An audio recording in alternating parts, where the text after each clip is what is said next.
Hello everyone. आज की मेरी जो पहली क्लास है वो रीजनिंग के लिए है, केवल रीजनिंग के कॉन्सेप्ट के लिए। ठीक है, अगर आपको ये कॉन्सेप्ट की क्लास अच्छी समझ में आती है तो आप मेरे को कमेंट कर सकते हैं ताकि मैं आगे और भी वीडियोस बनाऊं, यदि आपको पहली क्लास समझ में आती है। चलिए हम सबसे पहले कॉन्सेप्ट की बात करते हैं। Now let's see. देखिए,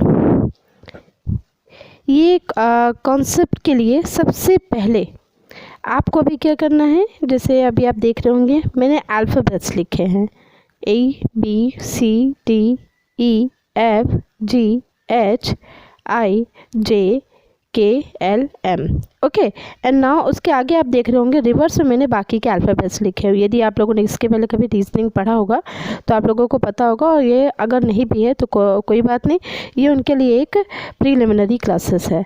ठीक है, कि जो इनिशियल लेवल की ऐसी क्लास जिससे कि आपका रीजनिंग का कॉन्सेप्ट बिल्कुल क्लियर हो सके और जिससे कि आप एग्ज़ाम में बहुत अच्छे क्वेश्चन आप कैसे सॉल्व कर सकते हैं।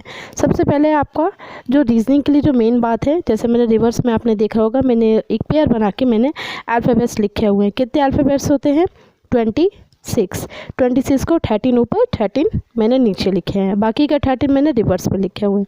ठीक है, अब चलिए, अब इनकी प्लेस वैल्यू यदि आपको पता हो कि प्लेस वैल्यू कैसे लिखी जाती है, चलिए नाउ लेट्स सी। अब मेरे साथ अब आप लोग देख सकते हैं। सबसे पहले सॉरी, ठीक है, ये हम इसमें प्लेस वैल्यू देखेंगे, प्लेस वैल्यू। ओके, अब चलिए, अब हम इसकी प्लेस वैल्यू रखते हैं। जैसे ए की कितनी होगी प्लेस वैल्यू? 1 2 3 4 5 6 7 8 9 10 11 12 एंड 13। ठीक है, 13 के बाद क्या लिखा है? एन, है ना। अब एम के सामने क्या है?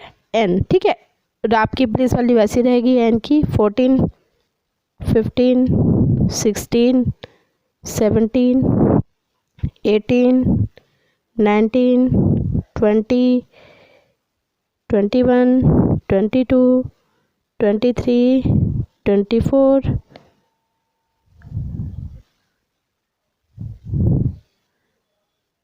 25 एंड 26। ठीक है, आप देख रहे हैं कितने अल्फ़ाबेट्स होते हैं?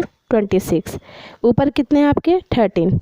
तो सबकी प्लेस वैल्यू, जैसे कि हम छोटे में बच्चों को सिखाते हैं, A is the first alphabet, B is the second, C is the third, fourth, है ना। तो इसको हम इस तरीके से याद करेंगे। तो हमें इसकी मतलब जो इसका जो मतलब जो नंबर है, किस रैंक में आ रहा है वो नंबर ही अल्फ़ाबेट का ही उसका प्लेस वैल्यू होता है। ठीक है, ये प्लेस वैल्यू आपके अपोजिट है। सबसे पहले आपको प्लेस वैल्यू पता होनी चाहिए। यदि आपको प्लेस वैल्यू नहीं पता है और उसके बाद अपोजिट क्या दिया, एक के अपोजिट क्या है? जेड, बी के अपोजिट वाई, सी के अपोजिट एक्स, डी के अपोजिट डब्ल्यू, ई के अपोजिट वी, एफ के अपोजिट यू, जी के अपोजिट 3, एच के अपोजिट एस, आई के अपोजिट आर, जे के अपोजिट क्यू, के अपोजिट पी, एल के अपोजिट ओ, एम के अपोजिट एन। ठीक है, तो सबसे पहले आपको ये अपोजिट जो अल्फ़ाबेट्स हैं आपको ये लर्न करने हैं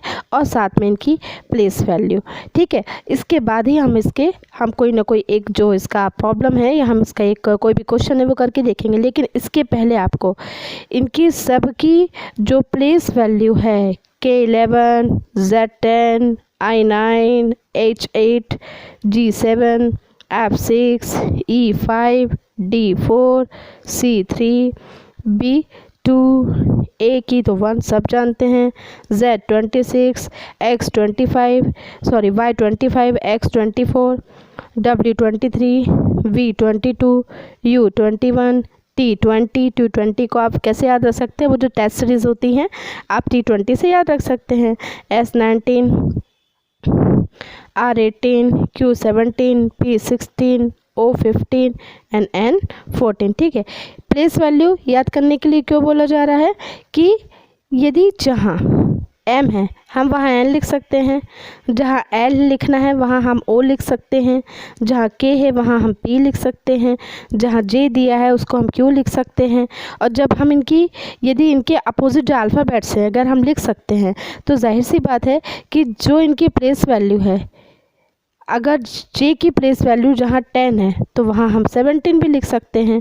मान लीजिए जहाँ जे लिखा है और उसके लिए यदि हमको क्यू लिख रहे हैं और जे की आपके प्लेस वैल्यू है 10 और क्यू की आपके प्लेस वैल्यू 17, यदि हमें जहाँ जे दिया है और यदि नंबर अगर हमें क्यों चेंज करने के लिए आता है कि इसका जो कॉन्सेप्ट है कोडिंग डी कोडिंग है ना, प्लेस वैल्यू का कोडिंग, तो वहाँ हम जे को 17 लिख सकते हैं। ठीक है, इस सिंपल वर्ड में, सिंपल सोवर वर्ड में मैं आपको बता रही हूँ, बिल्कुल सिंपल इजी में, क्योंकि जब तक आप इनको याद नहीं करेंगे इनकी प्लेस वैल्यू आपको याद नहीं होगी और इनके आपके अपोजिट नंबर, ए को हम जेड लिख सकते हैं, बी को वाई, सी को एक्स, डी को डब्ल्यू, ई को वी या वी को हम ई लिख सकते हैं। इनके अपोजिट कौन से अल्फ़ाबेट है यदि आपको ये याद नहीं है तो आप रीजनिंग के कॉन्सेप्ट अगर आपको ये क्लियर नहीं है प्लेस वैल्यू तो क्वेश्चन हम नहीं कर पाएंगे। तो सबसे पहले आप इसको याद करें, इसको सबसे पहले ऐसी टेबल बना के आप अपने लेवल पे से याद कर सकते हैं, इसके बाद ही हम कोई क्वेश्चन देख सकते हैं। यदि आपको ये क्लास अच्छी लगी हो तो इसको शेयर कीजिए और यदि आप आगे ये क्लास चाहते हैं कि क्वेश्चन वाइज भी मैं इसको आगे